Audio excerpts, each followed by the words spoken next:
Welcome, travel enthusiasts. How are you this evening? Thank you for joining in. We're going to be visiting Portugal this evening and touching on the highlights of Portugal. I was on a Zoom last night with a fellow travel advisor, and she actually did a presentation of Portugal as well. So I am just loving all the activity around Portugal, which is actually on my short list of places to go. I have yet to go there. Last summer, in about June, I was in Philadelphia, and I was invited to a luncheon for travel advisors, and they had a presenter from the tourism board of Portugal, and the presentation was amazing with pictures to die for, and I just wanted to go there immediately. So it is definitely on my short list, and I can't wait to talk with you about it this evening and go over a few things. Tonight, our beverage that we're having, I didn't make a cocktail. I'm going with a red wine from the Douro region, and so I'm going to be enjoying that, opening that up. And I also made a appetizer, and the appetizer is a Spanish styled deviled egg, which actually has tuna in it. So it was a little unique, and it is unique in taste as well. Eric loves it. I don't know where I'd be making it again. It just was a kind of funny combination. I really think I wanted it to taste like a deviled egg, and then the tuna threw it off for me. So it has half a cup of homemade tomato sauce, which I didn't use homemade, but I did use organic. And then it has a touch of mayonnaise that you put on the top. It has the egg yolks that you do 12 eggs, and I learned how to do the perfect egg today. So you put them all in the pot and you get them boiling, and then you put the top on and you let it go for 15 minutes, and don't forget to put the white vinegar in. That way it keeps your yolks yellow and not green, and it also gets rid of the sulfur smell. So everything was great there. Then you top it off with some paprika, and also fresh chives, which I got out of our garden. I'm excited about that. And also the tomatoes are from our garden. So we're going to be enjoying those this evening as well. And so I wanted to give you guys some travel updates, let you know what's going on out there. People are traveling, surprisingly enough. Everybody beats to their own drum. So this summer, I'd say that in the past month and a half, people have been out traveling domestically, maybe anywhere from an hour to a couple hours distance from their home. And they're going to places, Washington has been a big location that people have been visiting, as well as the national parks are different places that people are going and really enjoying because they offer, outdoors and spatial distance. Some people are renting RVs this summer and doing glamping, so there's that as well. And other people are already starting to book for 2021 and 2022. Not necessarily that they're ready to go just yet, but right now we're pretty excited because the travel partners that we're working with are really being flexible and offering promotions right now. There's some great promotions till the end of September, and I'm sure there'll be in the future as well, but they're being very flexible. That's the bottom line. They're offering that, you can put a deposit down. I know one of the river cruises is offering put a $99 deposit down, which is fully refundable up to like 7 days prior to your departure.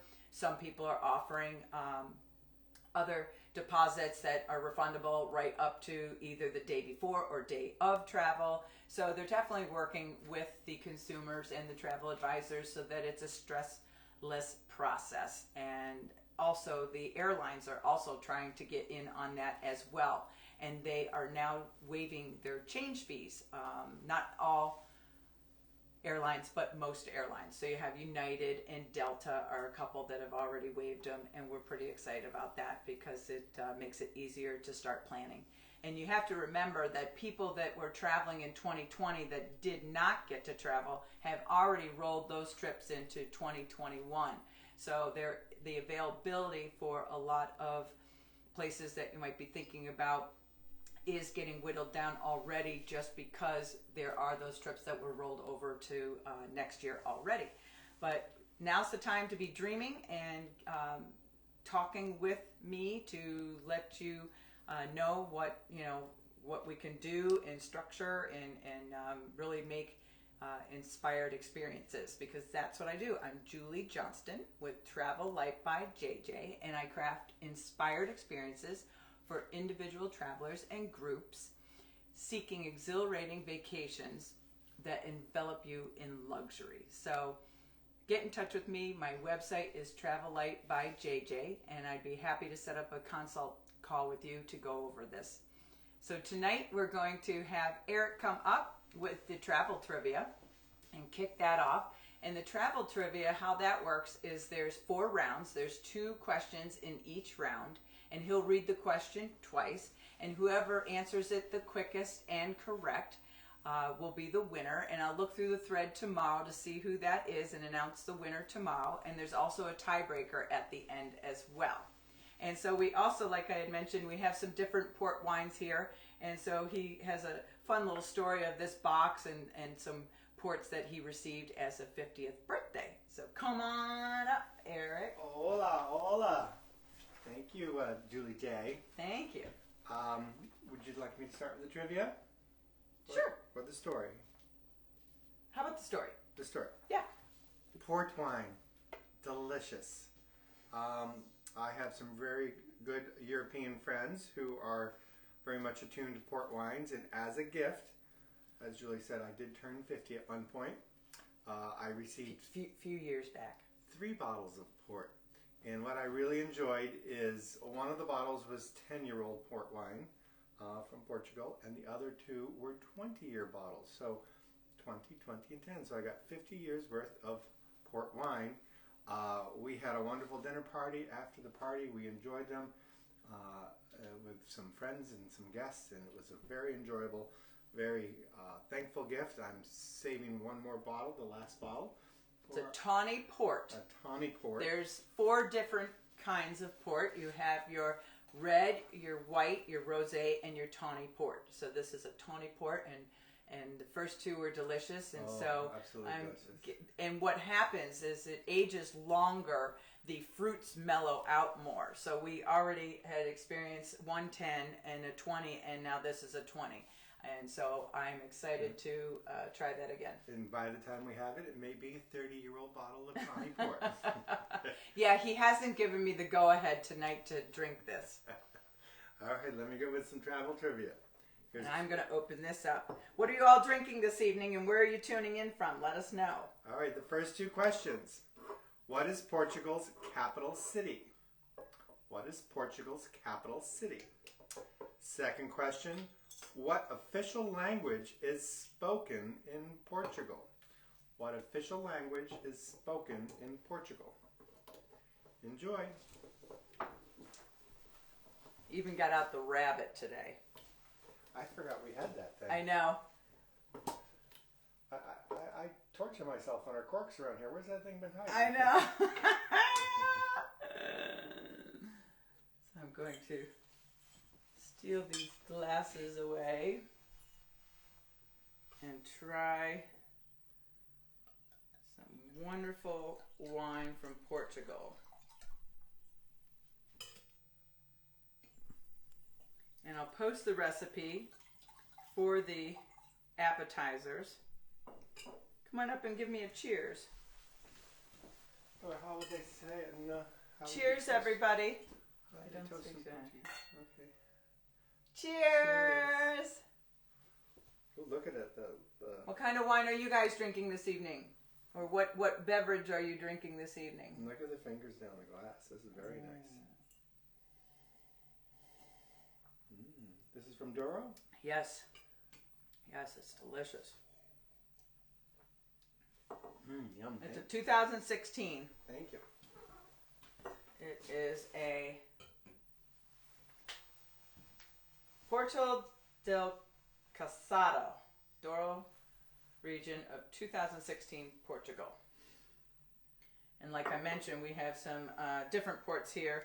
Special Reserve, Porto Cruz, and then we have a couple that we got in California from Benziger, McNabb Ranch Port. So just need to have dessert, and we have not been able to have dessert because we've been doing the keto. But we just got a tip from a person in my travel industry. She just started keto, and she told us about some keto ice cream. So we just picked some up today, and so maybe we will have some port this evening with our dessert. So looking forward to that.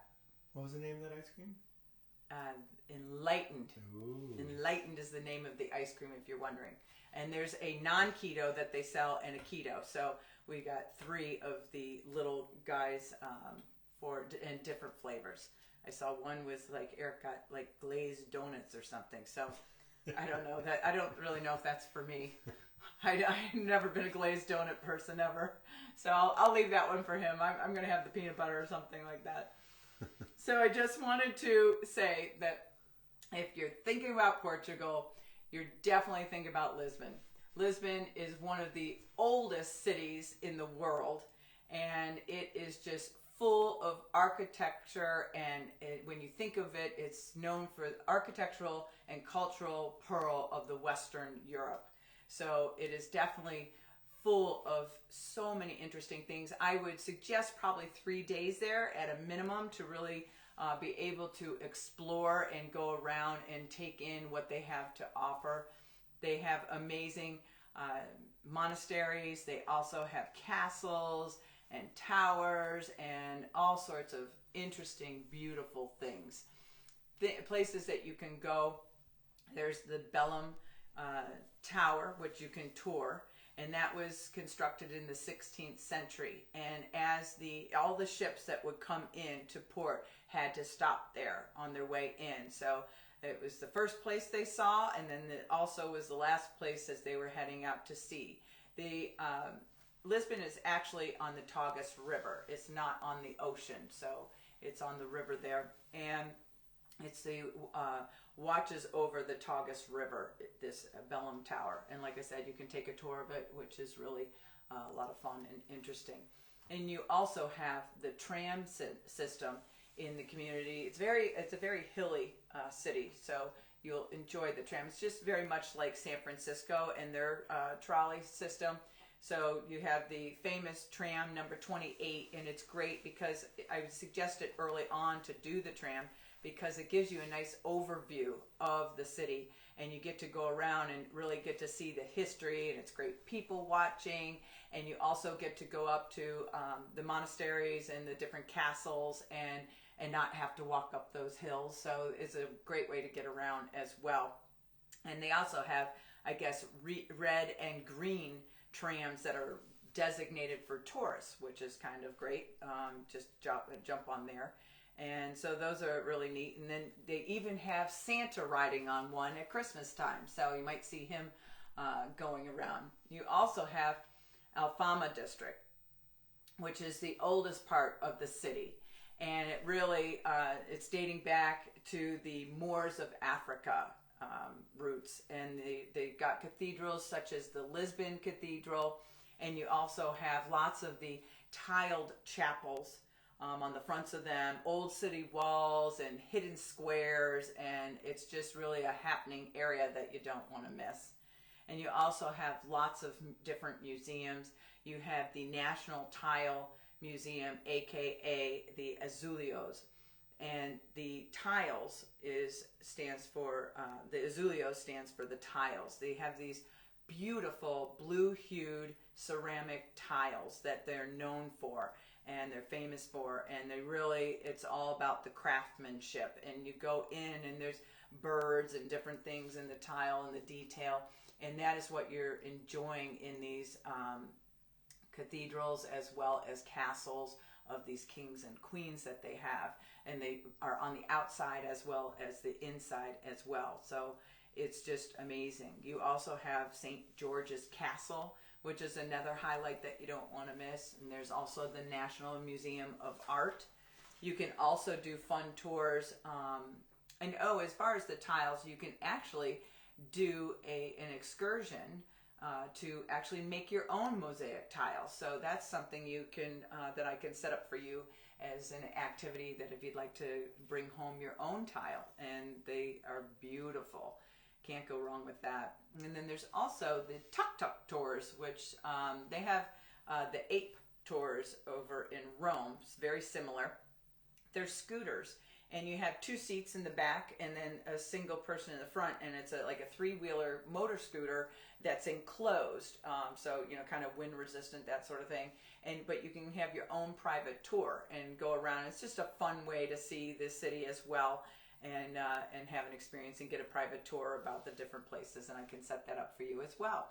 There's also the food markets. When you really think about this region, they're really known, in addition to their port wines, but they're really known for their food and gastronomy, and it's really about bringing the land and the landscape into the dishes, and that's what the local gentleman last night was saying. He couldn't emphasize that enough. So we would definitely suggest for you to do a culinary experience, and they also are very well known for desserts. You would definitely want to try doing like main dishes, and they're very big on fish. One of their well-known dishes is made from salt cod, and so if you love fish, this is definitely a designation for you. And they also do beef stews and different dishes. They're very unique and interesting flavors that they pair together. I was going through a lot of the recipes, and they're definitely interesting and unique. So you have to have a open palate maybe to take on the new flavors. But it's fun in the market, the upstairs area of the market.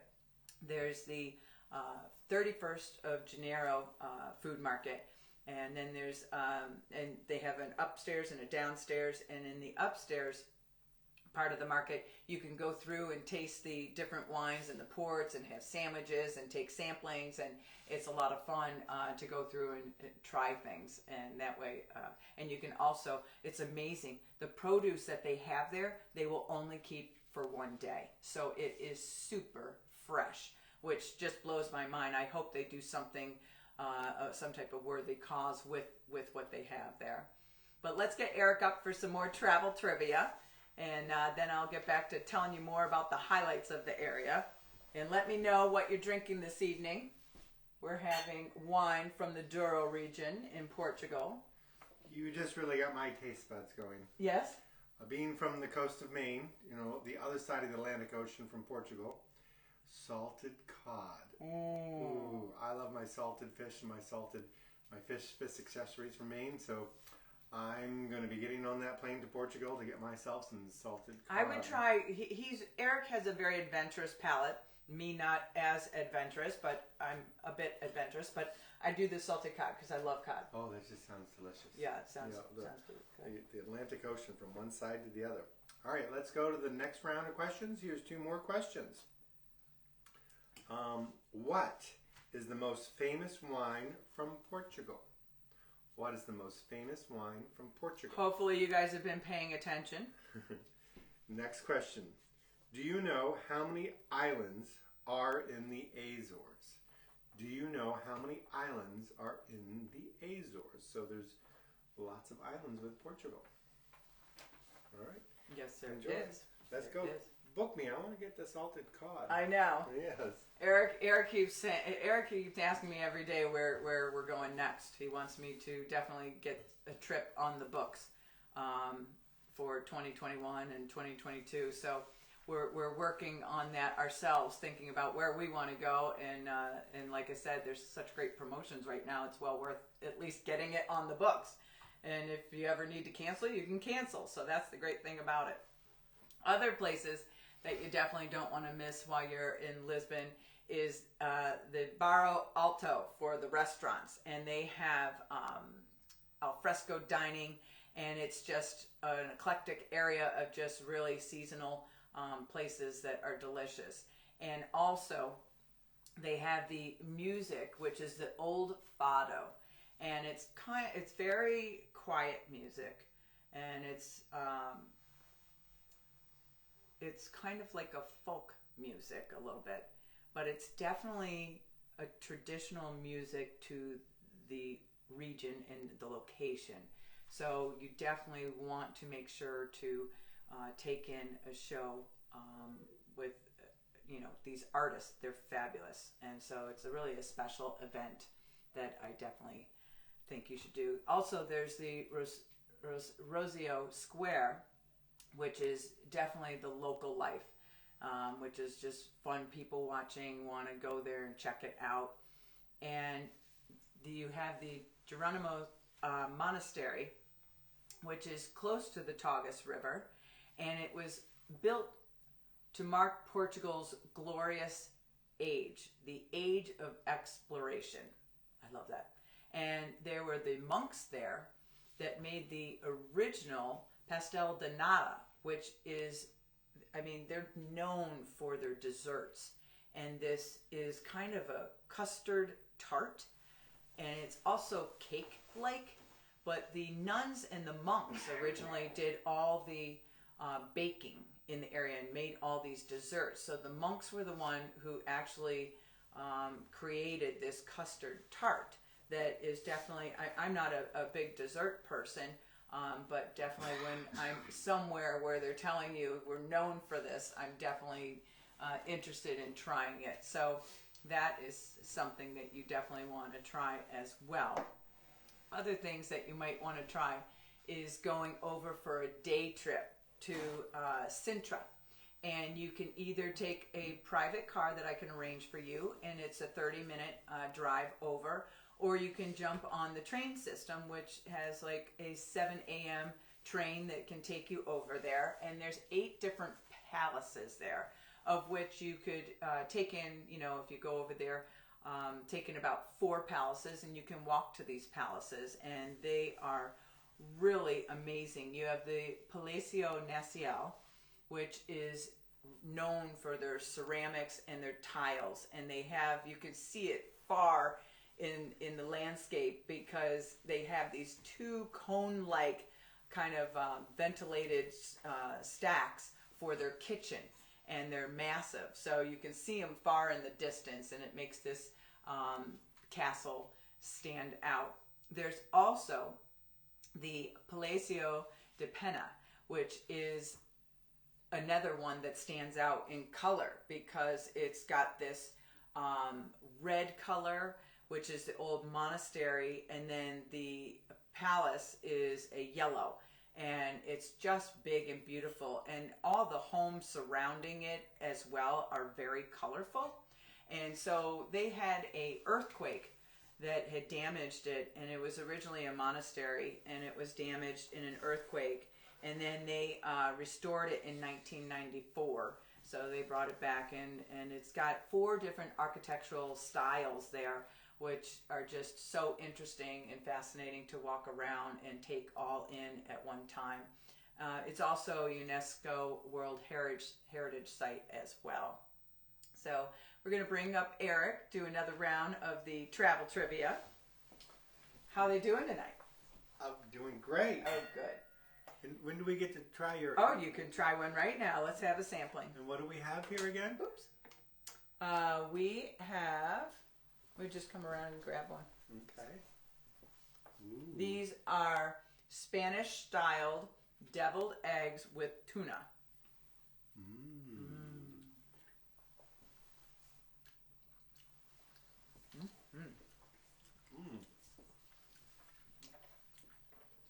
Makes it hard to do the trivia. Round 3. Which country does Portugal have borders with? Which country does Portugal have borders with? Is that country or countries? Is it a trick question? I don't know. Okay. I don't think I can answer that because that's kind of another question for later. All right. Next question. What's the Portugal currency? What is the Portugal currency? What round was that? That was round 3. We've got round 4, and then we've got a tiebreaker. Okay. And we've been moving right along. It's Great. 6:55, so cheers. Cheers, everybody. Happy Friday. Hope you're all well and safe. Moving right along, talking about Sintra.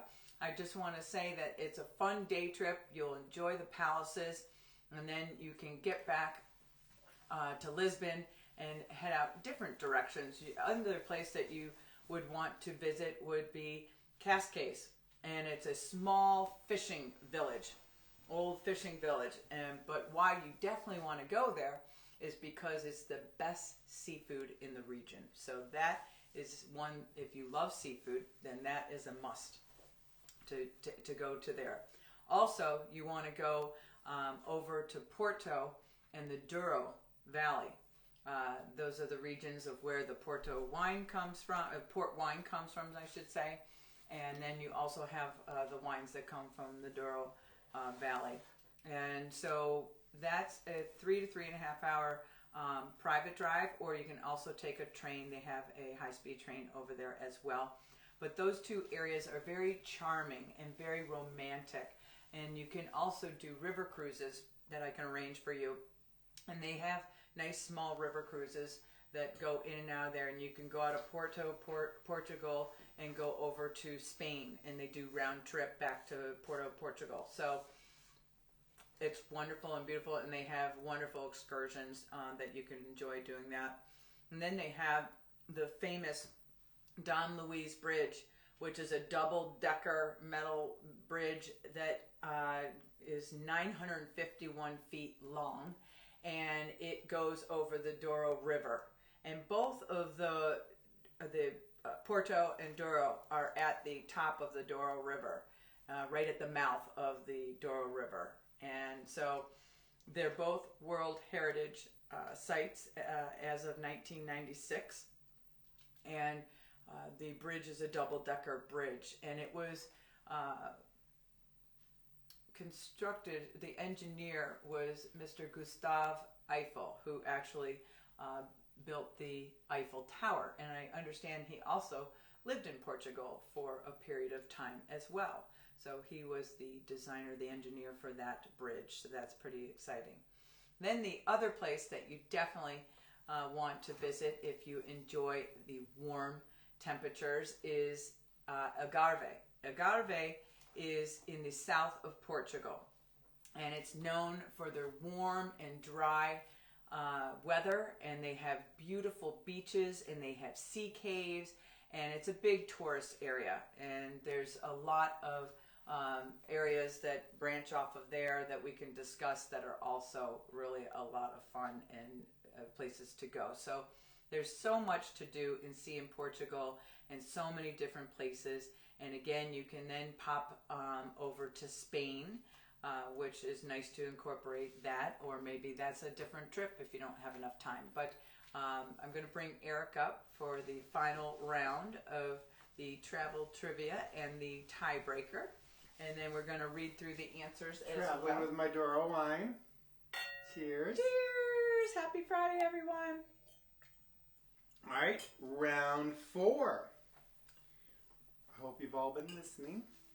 Which region in the south of Portugal hosts millions of tourists every year? Which region in the south of Portugal hosts millions of tourists every year? Hopefully you've been paying attention. Yep. And then, how many oceans touch Portugal? How many oceans touch Portugal? Should I go along with a bonus? Yes, please, and then the answers, please. All right, tiebreaker. How many countries border Portugal? Another trick question. How many countries border Portugal? So those are our questions. You can recap. I'll give you a minute to type while I enjoy this Douro wine. And I have to say, once all the ingredients are on the appetizer, it's pretty good. It's a tasty little appetizer, Uh-huh. yes. All right, starting from the top. What is Portugal's capital city? The answer is, she's got a mouthful, Lisbon. Lisbon has been the capital city since the 12th century. I don't know who got that right, but that was a good one. What official language is spoken in Portugal? Answer is Portuguese Brazilian is a form of Portuguese in the Mirandese. The Mirandese, which is a dialect from the north of Portugal. I hope none of you said Spanish. It is any red-blooded Portuguese would take that as an insult. It's like calling a Scottishman English. Don't do that. Don't do that. Don't do that. It's not Spanish. It is Portuguese. What is the most famous wine in Portugal? The port. The port wine. Port wine is famous worldwide for its specific characteristics. It is produced in Portugal in the Douro area. Very nice. Can't wait to have my next bottle. Next question. Do you know how many islands are in the Azores? I like this question. This one makes me want to go there just because of the Azores Islands. We didn't touch on that. Yeah, but that's definitely. I'm very excited about the Azores because the answer is 9. And Azores is an archipelago formed by 3 groups of islands. So there's 3 groups of islands making 9 islands. And the western group, the central group, and the eastern group. So I can picture myself on a sailboat all of a sudden. There are people who say that the 9 islands of the Azores belong truly to the Atlantic Ocean, since their nature, history, and climate all derive from their position in mid-Atlantic. So that'll give you an idea of their temperature. If they're mid-Atlantic, that could be somewhat similar to our mid-Atlantic. Which country does Portugal have borders with? The answer is Spain. Together, they form the Iberian Peninsula. Yes. Yes, so it's just one country. I was going to guess more. What's Portugal's currency? Well, the current currency in Portugal is the euro. The euro has been the currency since 2002. Before that, the escudo. Did I say that right? I think so, sure. The escudo was the currency for approximately 1 century. So, big change for those Europeans when they joined the European Union, and not all countries in Europe did that. I think Right. Switzerland didn't do it, but most of them joined the euro. Which region of the south of Portugal hosts millions of tourists every year? This is another reason why I want to go to Portugal.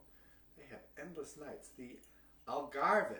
The Algarve has magnificent beaches and weather.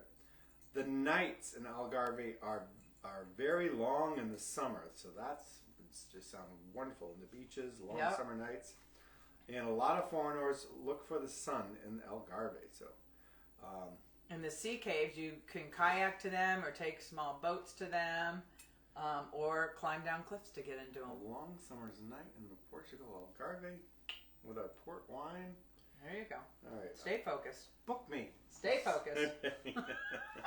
Did you do the tiebreaker? No, we haven't got through all the questions yet. How many oceans touch Portugal? The answer is only one. One ocean touches the country of Portugal. That's the Atlantic Ocean. The Atlantic Ocean is bordered by the west of the Americas and the east by Europe and Africa. Tiebreaker was, it's almost the second of the trick questions. How many countries border Portugal? It's only one. Spain. Spain borders Portugal. It borders Portugal on the north and east. The Atlantic lies to the west and south. Very good. Cheers. Cheers, everyone. Nice seeing you all. Thank you.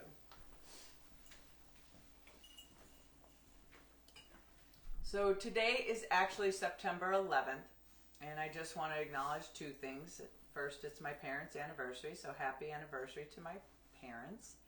And secondly, we do want to remember those who were affected by 9/11 and the tragedies that came on that day, and that we do remember you in our thoughts and prayers, family and friends. Eric and I did not have anyone in our immediate circle, but we do know people that did. So we just want to take a pause for the cause and send our blessings out to anybody who did have family or friends that were affected on that day. So we love you. God bless. I am Julie with Travel Light by JJ, and you can certainly visit my website at Travel Light by JJ if you'd like to get in touch with me to dream about travel and to consider things in the future. Look forward to connecting with you and seeing you on my next Facebook Live. And you can also be following on my Instagram. I have been doing Portugal, And there's been a lot of photos as well as nice information on different things that we didn't get to touch on today, because there is a lot to do and see in Portugal. Thank you so much. God bless. Take care.